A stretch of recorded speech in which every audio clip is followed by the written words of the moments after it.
The following is a presentation of the Rowan Television Network. Dan Heening for RTN here with Jess Wright and Aaron Calderon. Thank you for joining us. Yeah, you're welcome. Thanks for having us. Now, just take me through the program in general, because your first year was last season in the 2013-2014 season. You went 7-5, I believe it was, and now you've jumped up to a 10-3-1 record. Just how do you make that sort of jump in just 2 years? Well, we acquired a couple of offensive players that helped us, and one on defense, the two freshmen, Taryn and Maggie. So it really helped build. They were players that played before, and they had experience, so they knew the game. We didn't really have to teach them anything, so we didn't have to start from fundamentals, which was good. Last year, as you know, we had a lot of people who have never played before, and so that made it a little bit hard to start with anything, really big. We had to start basic. But this year we were able to actually accelerate a little better. I think without our coaching staff, we wouldn't have got to where we are today. And pretty much everyone coming out again.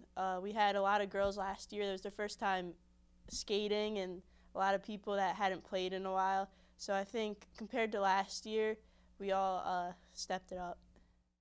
I got a good break on a breakaway, and I, just picked a spot and hoped that it went in, kind of. And then the assist, we had been working a lot on a tip 2-1 drill, just shooting from the point and having somebody in front of the net to tip it in, and that's what we had been working on, and it worked in the game. Everyone was going ballistic. I felt so fired up, and I was pumped. Just seeing the excitement on everyone's face, I think that really helped everyone. Gave us the confidence to keep pushing. Well, it makes a statement for sure that we are a second-year team and that we went that far. But also we had JC come in as a new coach for us, and I think that it really made a difference. He really put a lot of structure into the team, and he gave us, he pushed us to our fullest capacity, and it definitely showed, in the end that, we were able to pull through something like that where we had lost this team 2 times in the regular season. So that was really big. It's going to help us grow. Hopefully this will get a lot more people to see that it's not just a club sport, and that it's a lot of fun too. And maybe a lot of people will consider joining, and just get the word out that we're out there. We need girls to join.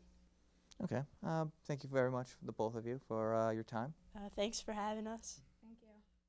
Dan Heening with RTN here with Coach JC Caulfield, fresh off the DVC HC Championship. Coach, can you first, you took over this program, as we spoke before off camera, about you took over for Tom Ryan after he had a few health issues, and you were just fresh off the ice yourself playing for the Div 2 team.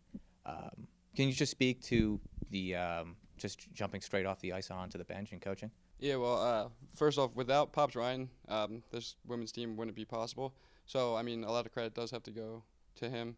He did a lot of work to get it started. So, without that, I wouldn't be able to make the jump from player to coach. But the transition, I thought it was going to be pretty hard, just because, playing for 20 years and then not knowing what I was going to do afterwards. When they approached me about coaching, it was different, and I was kind of excited to do it. But once I got started, it really wasn't that big of a change for me. The refs found out that I pretty much yell at them the same when I was playing as when I was coaching. So, that was fun, back and forth banter. As for the girls, they made the job pretty simple. They're all willing to work hard and to learn the game, so that was easy for me to be able to coach them. Actually, my assistant coach, Colin Davis, he made a very big change to pull our forwards up top more, just guard the defensemen. This is because the first 2 times we played them, I think their defense had 4 out of the 5 goals. So, we pretty much knew who their top players were. We figured if we gave them a lot of time, they would skate all over us. So what Colin did was he changed it to where they would have less time to make a reaction, and it worked out perfectly because all they had to do was dump it in the corner. So, that was the biggest change that we've made, and it worked out great. Now, the 2 players we talked to, Jess and Aaron, what can you say, first of all, about Jess's season? Jess definitely stepped it up. She won the season MVP for our team that we announced at the playoffs. She actually was considered for the World University Games, which is a huge deal. It's all the top players in Division II in the entire country. And just to get an email about that was pretty special. Rowan's never had that for guys or women's, so it was definitely a big deal for her to experience that. She definitely, when she was there and not at track, she definitely stepped up and was the best player on the ice. What can you say about Erin as well? Besides being the biggest pain on the team, Erin, does exhibit a lot of leadership qualities. She takes the time out of her week and goes to the off ice. She does a lot of things outside of practice and outside of games to really better herself, and that's what we're looking for, to be a better team. What can you say about that final period? Because it was still 1-0 going into that final period. I actually said to my assistant coach going into the third period privately that I was worried about the Phoenix scoring in the third period to open it up, not because of us losing the game, but because a lot of the girls have never been in a championship situation where they're leading by 1 goal going into the final period. So I didn't know how their mental capacity would be like to play shutdown hockey, but they did a fabulous job at it. Now, just like I asked Jess and Erin, what does this win do for the significance of the program? I think it helps with recruiting, especially. We're looking to go other places. Winning the league was, awesome and everything, but that's not the goal in mind. We want to go to nationals. We want to be the top team in the country. For that to happen, we definitely need more talent to come in, but winning this league shows girls that we do have the talent to go farther. So it's not just like, oh, Rowan's here, talk to me.